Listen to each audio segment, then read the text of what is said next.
श्री देवर्षि नारद जी कहते हैं, ये प्रेम प्रकाशते क्वापि पात्रे, किसी बिरले में ये प्रेम प्रकाशित होता है। तो बिरला कौन है जिसमें प्रेम प्रकाशित होता है? तो जो इतने लोगों का संग नहीं करता। ध्यान दीजिएगा, अगर प्रेम हृदय में प्रकाशित करना है तो हमें प्रेम पात्र बनना होगा। प्रेम पात्र बनने के लिए यहां प्रार्थना कर रहे हैं कि इतने लोगों का संग नहीं करना होगा। जिसका विद्या का घमंड है, धन ऐश्वर्य का घमंड है, जो बात अभिमान पूर्वक करता है, अपने को बड़ा बुद्धिमान और शक्तिशाली समझता है और अपनी शक्ति और बुद्धि का प्रयोग दूसरों के दुख वर्धन में, दुख देने में करता है, ऐसे स्वार्थी, अभिमानी, धनी, यशस्वी, माननी, ऐसे जनों का संग नहीं करना जिसे प्रेम प्राप्त करना है।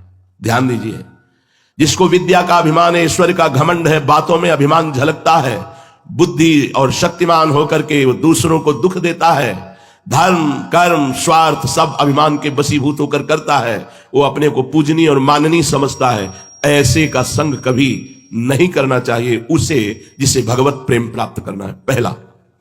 दूसरा, जो भगवान की सगुण मूर्ति श्री विग्रह की निंदा, भगवान के संतों की निंदा, भगवान के वाक्य शास्त्रों की निंदा करता है, वो देहाभिमानी, अनात्मदर्शी, ऐसे पुरुष का कभी भी संग नहीं करना चाहिए। अनात्मदर्शी, संसार को सत्य मानने वाला, जो भगवान की सगुण मूर्ति श्री विग्रह की निंदा करता है, संतों की निंदा करता है, भगवद वाक्य शास्त्रों की निंदा करता है, वो देहात्मा अभिमानी, देह भाव वाला, वो अनात्मदर्शी, संसार को सत्य मानने वाला, ऐसे दुष्ट का संग नहीं करना चाहिए। तीसरा, जो सदगुरु के प्रति दोष दर्शन करता है, सदगुणों में अवगुण देखता है, उनकी निंदा करता है, वो विद्वान क्यों ना हो, वो कोई भी हो, ऐसे अवज्ञा करने वाले का कभी भी संग नहीं करना चाहिए जो भगवत प्रेम पात्र बनना चाहता है।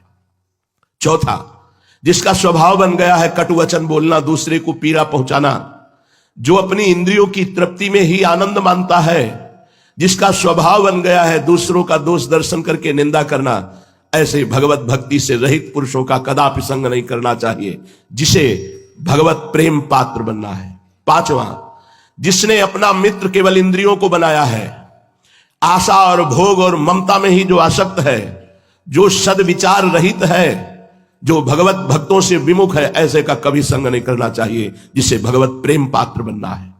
छठवां, जो भगवत वेश धारण करके भगवत वेश के विरुद्ध आचरण करता है, जो आचार्य परंपरा से भगवत वेश धारण नहीं की मनमानी वेश धारण करता है, जो धर्माचरण का ढोंग दिखाता है, ऐसे पुरुष का भूल करके भी भगवत प्रेम पात्र बनने के लिए संग नहीं करना चाहिए। सातवां, जो अपने को बहुत ज्ञानी समझता है लेकिन भगवत स्मरण रहित है, जो सत्कार्य थोड़ा सा बन गया तो बहुत प्रचार प्रसार करता है, जो विनय और शिष्टाचार को छोड़ करके केवल अपने सम्मान की बढ़ाने की वृत्ति रखता है, ऐसे साधकों का भी संग नहीं करना चाहिए जो अपने में प्रेम पात्रता धारण करना चाहता है। आठवां, जो धूर्त, शास्त्र आज्ञा का पालन नहीं करता, मिथ्यावादी, झूठ पे झूठ बोलने वाला, जो दूसरों की उन्नति देखकर जलता है और निंदा करता है, ईर्ष्या करने वाला, कपटी है, ऐसे लोगों का कभी भी संग नहीं करना चाहिए जो भगवत प्रेम पात्र बनना चाहते हैं। जो बात बात पर क्रोध करते हैं, जिनका उद्देश्य केवल लोभ होता है, जो पापाचरण करने में बड़े निर्लज्ज हैं, जो दूसरों की प्रशंसा सुनकर जलने लगते हैं, ऐसे लोगों का कभी संग नहीं करना चाहिए। 10वां, जो सम्मान और लाभ के लिए कोई भी नाटक कर सकते हैं, सम्मान और लाभ के लिए कोई भी नाटक कर सकते हैं, जिनकी बुद्धि केवल विवाद के द्वारा सामने वाले को परास्त करके अपनी बात मनवाना है, जो अधिक भाषण करता है, भगवत सिद्धांत से रहित, ऐसे पुरुष का कभी संग नहीं करना चाहिए। अगर हम ऐसों का संग त्याग करके अब कहते हैं ऐसे चलना चाहिए, प्रेम पात्र के लक्षण क्या है? सबसे पहला, कभी उसमें क्रोध रूपी शैतान नहीं आता है, इसे प्रेम प्राप्त करना है। दूसरा, वो किसी भी अन्य स्त्री के साथ भोग वृत्ति नहीं रखता और भोग भावना रखकर दर्शन और संभाषण भी नहीं करता, चाहे वो गृहस्थ हो या विरक्त। अन्य शब्द गृहस्थ के लिए, अन्य शब्द विरक्त के लिए शब्द। पहला है जो क्रोध रूपी शैतान से दूर रहता है। दूसरा है किसी भी माता बहन की तरफ दृष्टि, भोग दृष्टि नहीं, एकांत में भोग वार्ता और भोग विलास नहीं। तीसरा, जिसका सदैव एकांत भाव से अपने आराध्य देव में भजन करने का स्वभाव बन गया है। चौथा, जो बहुत कम बोलता है। पांचवा, जो जब सब सो रहे होते हैं तब जग कर अपनी दिनचर्या करता है, भजन करता है।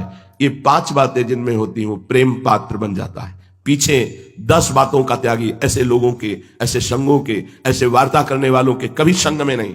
और ये पहला, कितना भी तुम्हें कोई गुस्सा दिलाए, गुस्सा नहीं होना। दूसरा, किसी भी माता बहन, बहुत ध्यान देने योग्य बात है, जब हमको किसी की गलती बताई जाती है कि अमुक ने ऐसे ऐसे किया, तो आप होश में रहे ना। उसने जो गलती की है, ये बात सुनते ही आपके मन ने नोट कर लिया। बहुत ध्यान से सुनना। अब जब आप एकांत होंगे तो वो आपके सामने पूरी फिल्म बना के रख देगा। ऐसी बातें कानों से भी नहीं सुननी चाहिए, आंखों से नहीं देखनी चाहिए और वाणी से नहीं बोलना चाहिए साधक को। क्योंकि जो सुनते हैं, जो देखते हैं, जो बोलते हैं, तुरंत मन कल्पनात्मक फिल्म तैयार कर लेता है और वो आपको दिखाकर भ्रष्ट कर देगा, पक्का, इसमें संशय नहीं। बहुत प्रवीण है फिल्म बनाने में, यही अभिनेता बन जाता है, यही डायरेक्टर बन जाता है, यही सब कुछ बन जाता है। अकेले मन पूरी फिल्म तैयार कर देगा। हमारी बात को गंभीरता में लेना। अगर आप ऐसी गंदी बातें सुनते, अच्छा, तो आप होश में हो जाइए। वहां तो अच्छा अच्छा कह रहे थे, अब सब बुरा होने वाला है तुम्हारे साथ। जहां एकांत हुए वो फिल्म तैयार करके दे देगा। ये अपने लोग चली हुई बात कह रहे हैं, पूरे जीवन में जो चला है, अनुभव किया है, उसी को सावधानी से आपको बता रहे हैं। हम जो दृश्य देखते हैं, जो बोलते हैं, जो सुनते हैं, उसकी तत्काल फिल्म तैयार करता है मन और एकांत में पेश करता है। अब एकांत में भावावेश आ जाता है। अगर भागवतिक हुआ तो भागवतिक और सांसारिक हुआ तो सांसारिक। हमारी प्रार्थना मान लो, हम ये सब वो बातें कह रहे हैं जो हमने अपने मन में पढ़ी है, मन में पढ़ी है। तभी कई बार विनोद में कह देते हैं कि लोग और पीएचडी करते हैं, हमने मन की पीएचडी की है। बचपन से लेकर मन को पढ़ा है, उसी की पढ़ाई की बात तुम्हें कह रहे हैं। वही डायरेक्टर, वही हीरोइन, वही हीरो, वही विलेन सब बन के पूरी फिल्म तैयार कर देगा और आपको भ्रष्ट कर देगा दिखा के अपनी फिल्म। किसी भी माता बहन की तरफ काम भाव से मत देखो। हम तो कहते हैं किसी भाव से मत देखो। बात करनी है ऐसे बात कर लो जो आवश्यक है, नहीं तो बातें ही मत करो। माता बहन या जहां भी तुम्हारा काम भाव उत्पन्न होता हो, जिस शरीर के आकर्षण से, सावधान। सर्वदा एकांत भाव से अपने प्रीतम के चिंतन में लगना। एकांत भाव का मतलब होता है अन्य फिर कोई भाव नहीं, अंदर ही अंदर अपने प्यारे के चिंतन में लगे हैं। कम बोलना जिनका स्वभाव बन गया है और जो रात्रि में एकांत में अपने चित्त को अपने आराध्य देव में जोड़ते हैं जब सब सो रहे हैं। प्रेमी क्या चाहता है? प्रेमी इस लोक और परलोक का कोई सुख नहीं चाहता, अनिमादिक कोई सिद्धियां नहीं चाहता, केवल वो अपने प्रीतम प्रभु में आसक्त होना चाहता है, प्रेम प्राप्त करना चाहता है। तो प्रेम का लक्षण क्या है जिसे वो प्राप्त करना चाहता है? सर्वथा ध्वंस रहिता सत्यपि ध्वंस कारणे यद भाव बंधनम यूनो तत्प्रेम परिकीर्तितः। पूरी विपत्ति नाश की वृत्तियां आ गई, घेर लिया आपको। शरीर स्वस्थ, कुछ व्यवस्था नहीं, भारी निंदा, भारी अपमान। पर उस स्थिति में घोर बंधन, घोर नाश, घोर विपत्ति की स्थिति में भी आपका मन केवल अपने प्यारे में गया, इसे प्रेम कहते हैं। घोर विपत्ति में, जैसे श्री राम जी को फांसी की सजा दी गई, पूछा गया तुम्हारी अंतिम इच्छा क्या है, तो उनका बस एक बार विट्ठल भगवान का साक्षात्कार करा दीजिए, एक बार मंदिर के सामने से निकाल दीजिए, मैं उनको देख लूं, बस इतना। घोर विपत्ति, बंधन, नाश की उपस्थिति में आपके चित्त की स्थिति अपने आराध्य देव में, इसे प्रेम कहते हैं। अनुकूलता में तो सब कहते हैं बड़ी कृपा है। कृपा है जब भारी प्रतिकूलता, भारी दुख, विपत्ति, क्लेश, फिर भी कोई फर्क नहीं, वो प्रेम मार्ग का पथिक होता है। हर सूल उसके चरणों में पड़ते ही फूल हो जाते हैं, जो इस मार्ग का पथिक होता है। सिंहवत होता है वो, भगवत भाव में दैन्य और हर कष्ट सहने के लिए पहाड़ होता है, वो टूट नहीं सकता। प्रेम मार्ग का पथिक टूट नहीं सकता, चाहे काट दिया जाए, पक्का। हर परिस्थिति, कि लड़ने के लिए वो तैयार रहता है, हर दुख, हर विपत्ति, हर बात। क्या माधुर्य में शरीर श्रृंगार की प्रधानता होती है क्या? माधुर्य में अरे भगवान का ऐश्वर्य भी बाधक है, फिर शरीर श्रृंगार की तो बात क्या। लेकिन आजकल तो बहुत लोग लौकिक श्रृंगार करते हैं और कहते हैं हम श्री कृष्ण के माधुर्य उपासक हैं, कांता भाव, गोपी भाव। परंतु ये देहाभिमानी ये नहीं समझते कि माधुर्य भाव तीनों शरीरों के त्याग का होता है। ये गाल में लाली लगा के, भाव बनवा के, पलकों में रंग भर के, यहां तक चूड़ियां पहनकर श्री कृष्ण को नहीं रिझाया जाता। श्री कृष्ण को रिझाने वाले फकीरों के चरित्र पढ़ो। पूज्य श्री चंद्रशेखर बाबा रोटी मांग के लाते, रास्ते में ही चबा लेते सुखी, प्राणों का पोषण करने के लिए, और कुटिया में बैठकर निरंतर अपने आराध्य देव के लिए आंसू बहाते हुए नाम जप कर, ऐसे दहाड़ मार मार करके रोते कि अपने को धिक्कार पैदा होता कि मेरा जीवन क्या है, मैं अपने प्रियाजू के लिए ऐसे कब रोऊंगा जैसे पूज्य बाबा श्री कृष्ण के लिए रो रहे हैं। दहाड़ मार मार करके पूज्य चंद्रशेखर बाबा, ये आंखों देखी बात कह रहे, दहाड़ मार के, बिल्कुल निर्मल संत, भगवत प्रेमी महात्मा, दहाड़ मार करके रोते ऐसे जैसे कोई बच्चा रो रहा हो फपक फपक के। तो सबको रोना आता हो, हमें रोने की जगह धिक्कार आता कि प्रियाजू के लिए ऐसा कब रोना आएगा जैसे पूज्य बाबा अपने लालजू के लिए रो रहे हैं। ये माधुर्य बातों का नहीं है, बहुत आगे का विषय है। जो शरीर राग त्यागी होता है माधुर्य की तरफ बढ़ता है। शरीर सजाने वाले तो देह भाव को प्राप्त हैं। और आगे का शब्द लिख लीजिए, श्रृंगार नहीं, माधुर्य नहीं, काम। ये महापुरुषों ने मना किया है। सखी कहता आपगात सकल देव द्वंद जात रात सर्वस्व वही। ये ऐसा नहीं सखी, ये शरीर नहीं है, बनिता पुरुष भाव मिट जाए, इसके श्रृंगार की भावना नहीं करनी चाहिए। बिल्कुल दूर रहना चाहिए ऐसे लोगों से, बिल्कुल नहीं। ये परमहंसों का मार्ग है। ऊपर से सच्चिदानंद के सिद्धांत के अनुसार चल रहा है, अंदर से भावदेव की प्राप्ति है। उसमें ये चूड़ियां और ये पाउडर और ये लाली वाली काम नहीं करती। इससे श्री कृष्ण नहीं मोहित होने वाले। रज लगाओ और जो फटे पुराने जैसे कपड़े मिले शरीर ढको, शरीर का राग छोड़ दो। सात्विक आहार करते हुए, निरंतर नाम जप करते हुए देह भाव विस्मृत, वो माधुर्य रस में पहुंचता है। नौटंकी नाटक से माधुर्य रस नहीं मिलता। बुरा लगेगा लेकिन सातस्मा शास्त्रम प्रमाणम थे। बहुत सेवक जी ने बहुत उपहास किया है इस बात का। और एक ग्रंथ है, सेवा शब्द से है, सेवा विचारम। सेवा विचारम ग्रंथ में मना किया गया है कि बाहरी कहीं ऐसा नाटक न किया जाए, भाव का बाहरी नाटक न किया जाए कि ये सब नहीं। कोई भी परमहंस महात्मा ऐसा नहीं कि वृंदावन के रसिकों के चरित्र पढ़ के देखो, कोई भी धर्म विरुद्ध नहीं, वैसे ही चलो जैसे गुरुजन चले हैं। वास्तव में माधुर्य का चमत्कार तो तब देखने में आता है जब ईश के ईश्वरत्व का और जीव के जीवत्व का दोनों को मिटा करके भावना में दौड़ा दे। जब स्त्रीत्व और पुरुषत्व का भाव मिट जाए, जीवत्व और ईश्वरत्व का भाव मिट जाए, तब वो प्रीतम को प्राप्त होता है। ये जड़ बुद्धि शरीर सजाने से सच्चिदानंद भाव प्रकट नहीं होता है। केवल प्रीतम में आसक्ति। अब जो प्रथम भाव तन बदल करे अपबप जो अलंकृत, इसका राग छोड़ के आचार्यों की वाणी नहीं समझी जाती। प्रथम भाव तनु बदल करे अपबप जो अलंकृत, व्यासवन पर साध देह मानसी गढ़े चित। सेवा करने के पहले 5 मिनट बैठिए, भूलिए स्थूल शरीर को, सूक्ष्म शरीर को, कारण शरीर को, और देखिए किशोरी मात्मानम किमी सुकुमारी मुकले। बिल्कुल स्वामिनी जी का प्रतिबिंब रूप अपना सहचरी स्वरूप है। उसी स्वरूप से हम श्री जी की सेवा में पहुंच रहे हैं। भावना कीजिए, इस शरीर को छोड़िए। इस शरीर के श्रृंगार से न श्री कृष्ण प्रसन्न होते न प्रियाजू प्रसन्न होती। ये नहीं कि तुम घूंघट काट लोगे तो श्री कृष्ण प्रसन्न हो जाएंगे, नहीं भाई, समझो। ये परमहंस जन क्या नहीं, बहुत बड़े बड़े महापुरुष हैं अपने वृंदावन में, उनके चरित्र हैं भाई, देखो भला उनके चरित्र को। क्या ऐसे प्रेमी भक्तों में शुद्ध ज्ञान नहीं होता क्या? जो वेदांत में ज्ञान वर्णन किया गया है, क्या शुद्ध प्रेमी जनों में ज्ञान नहीं होता क्या? अरे ये स्थिति तो ज्ञान से भी आगे की है। ये ब्रह्मबोध संपन्न महापुरुष के उत्तर है पूज्यपाद शिवड़िया बाबा। अरे ये स्थिति तो ज्ञान से भी आगे की है।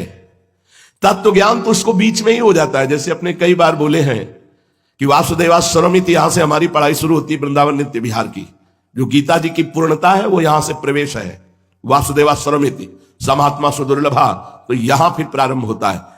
तत्व ज्ञान तो बीच में हो जाता है, पर प्रेमी महाभागवत उस ज्ञान का आदर नहीं करते। वो तो प्रेमानंद के उत्कर्ष में द्वैत से अद्वैत और अद्वैत से द्वैत स्वीकार करके, ये द्वैत बोध के बाद का है। पूज्यपाद बाबा कह रहे हैं द्वैत से अद्वैत बोध और अद्वैत से द्वैत प्रेम। यहां ना कोई जड़ है, ना चेतन है, ना आत्मा है, ना अनात्मा है, केवल चिन्मय प्रेम ही प्रेम है। वो प्रेमास्पद में इतना तन्मय कि अपनी शुद्ध भूल गया। अपनी ही शुद्ध ना रही, एक रहे नंदलाल। बाबा, सच्चे प्रेमी की दृष्टि क्या होती है? सच्चे प्रेमी की दृष्टि क्या होती है? भैया, जिसकी कोई दृष्टि ही नहीं होती उसे सच्चा प्रेमी कहते हैं। समझिए, यदि उससे पूछा जाए कि तुम प्रियालाल से प्रेम क्यों करते हो, तो वो काफी विचार करने के बाद जब मौन रहे, कोई उत्तर ना दे पावे, तो समझना चाहिए कि प्रेम दृष्टि आ गई है। उसको कुछ पकड़ने में ही नहीं मिलेगा कि मैं क्या बोलूं कि मैं क्यों प्रेम करता हूं। जो किसी निमित्त से लेकर प्रेम करता है वो तो बोल सकता है, अपने कल्याण के लिए, मंगल के लिए, सुख के लिए, लेकिन जो प्रेम करता है वो बोल ही नहीं पाएगा। आजकल लोगों से पूछो कि तुम महात्मा को भिक्षा क्यों देते हो, तो कहेंगे पुण्य के लिए। तुम भगवान की आरती करते हो, तुम पाप नष्ट होने के लिए, अपने कल्याण के लिए। ये प्रेम थोड़ी है, इसे प्रेमी नहीं कहा जा सकता। अरे प्रेमी के सामने तो धर्म कर्म का कोई महत्व नहीं रहता। वो तो केवल अपने प्रेमास्पद प्रभु के सुख में निमग्न रहता है। अपने में कोई गुण, अपने में कोई कारण ढूंढने पर जब ना मिले तब उसे कहते हैं प्रेम। अपने में कोई गुण और अपने में कोई कारण, हम क्यों उनका भजन करते हैं इसका उत्तर नहीं है, तब समझो कि प्रेम दृष्टि आ रही। बाबा, ये प्रेम क्या नष्ट भी हो सकता है? हां, जब तक परिपक्व नहीं हुआ। तो कैसे नष्ट हो सकता है? जब बहिर्मुख पुरुष भोगी पुरुषों की संगति करेंगे। बहुत सावधान, बहुत सावधान, ऐसा होता है। ये धनी मानी पुरुष जब साधकों के पास आने लगते हैं, साधकों को मनचाही वस्तुएं मिलने लगती हैं, भोग सामग्रियां मिलने लगती हैं, परिपक्व अवस्था ना होने के कारण वो उनसे ममता कर बैठता है। ममता करने के कारण उनमें जो होते हैं गुण अवगुण, वो अपने आप में आ जाते हैं। हम जिसका चिंतन करते हैं, जिसका संग करते हैं, उसका प्रभाव आता है हमारे अंदर। बहिर्मुख पुरुष भोगी पुरुषों की संगति से प्रेम नष्ट हो जाता है। बहिर्मुख पुरुषों की बनाई हुई पुस्तकों को पढ़ने से, आजकल रोज हमारे पास रचयिताजन पुस्तक देते हैं आके, पैंट शर्ट, हमने ये रचना की, हमने ये रचना की, हमने गीता की टीका की। आदि गुरु भगवान शंकराचार्य जी महाराज से जो सिद्ध टीका, ज्ञानेश्वरी टीका, महाराष्ट्र के महान भगवत स्वरूप श्री ज्ञानेश्वर जी महाराज, अभी वर्तमान में कुछ ही समय पहले पूज्य श्री स्वामी राम सुखदास जी की हुई टीका, इन महापुरुषों की टीका में कुछ बकाया रह गया है, तुम्हें टीका करने की जरूरत है, उनके अनुसार चल के सिद्ध हो जाओ। नहीं, तुकबंदी को रचना समझते हैं। अरे आचार्यों ने ऐसे थोड़ी ग्रंथों की रचना की है। समाधि भाषा देखा है, प्रिया प्रीतम को देख रहे हैं, वही लिख रहे हैं। आजकल रोज रचयिता आते हैं महाराज, फिर वो महल में भिजवा देते हैं, यमुना जी के महल में पधराया। बहिर्मुख पुरुषों की बनाई हुई पुस्तकों को पढ़ने से जीवन में आदर्श बना लेना चाहिए। बार बार प्रार्थना करते हैं। सन्यास के आदर्श पूज्य पादुड़िया बाबा, भक्ति के आदर्श पूज्य भाई जी श्री हनुमान प्रसाद पोद्दार जी, और प्रेम के आदर्श पूज्य श्री सदगुरुदेव भगवान। जीवन में कभी एक शब्द का संशय नहीं हुआ, ना पूज्य पादुड़िया बाबा के, ना भाई जी के, और ना सदगुरुदेव भगवान के। बिल्कुल डूबी हुई बात। जो भाई जी के अनुगामी पूज्य राधा बाबा, पूज्य राधे श्याम बंका, जो भी महापुरुष जन है, हमें उनमें संशय नहीं, क्योंकि वो सब भाई जी के ही वचन है। अब जिनको अनुभूति नहीं है कुछ भी, वो रचना पढ़नी ही नहीं चाहिए। बाबा कह रहे बहिर्मुख पुरुषों की बनाई हुई पुस्तकों को पढ़ने से। तीसरा, बहुत शास्त्रों की जानकारी से। अष्टांग योग में क्या है, और सांख्य योग में क्या है, उसमें क्या है, उसमें क्या है, उसमें क्या है। आपको प्रभु से प्रेम करना, सब भूलना है। आपको ज्यादा शास्त्रों का स्वाध्याय नहीं करना, चलना है ज्यादा। चौथा, धनी पुरुषों के द्वारा दिए हुए विषय भोगों में रति और उनका आदर, ये नष्ट कर देता है प्रेम मार्ग को। पांचवा, बहुत से संबंध बनाने से, बहुत ही नाटक और शुरू हो गया। ये धर्म की मां है, ये धर्म की बहन है, ये अमुक है, ये अमुक है। ये सिर्फ गुरुदेव बस, ना गुरु बहन, ना काका गुरु, ना मामा गुरु, ना चाचा गुरु। यहां संबंध बनाने नहीं आए, सीधे गुरुदेव और उनके वचन बस। आज्ञा भई सो सेवा कार्य भय, नहीं तो एकदम एकांत और अपने गुरुदेव के वचनों में रमण। ये भूल जाओ कि धर्म के भाई आते हैं हमारे पास। किसी ने बताया धर्म के भाई कुछ सेवा लेकर आते हैं। हमारी प्रार्थना है विरक्त भेष में वो धर्म के भाई और धर्म के भाई नहीं होते। जब कोख से पैदा हुए भाई का त्याग कर दिया तो धर्म का भाई क्या होता है? फिर अधर्म का खेल शुरू हो जाएगा। मान लो, लिखित बात समझ लो। बलवान इंद्रिय ग्रामो विद्वानम अपि कर्षति। आप क्या चीज है? बहुत होश में। अगर हम एकांत में हैं, हमारा बार बार संयोग विपरीत शरीरों से होता है या काम भाव बढ़ाने वाले शरीरों से होता है, आप नहीं बच पाएंगे, पक्का लिख लीजिए। उससे आपको बचना पड़ेगा। तस्मात् शास्त्रम प्रमाणम ते।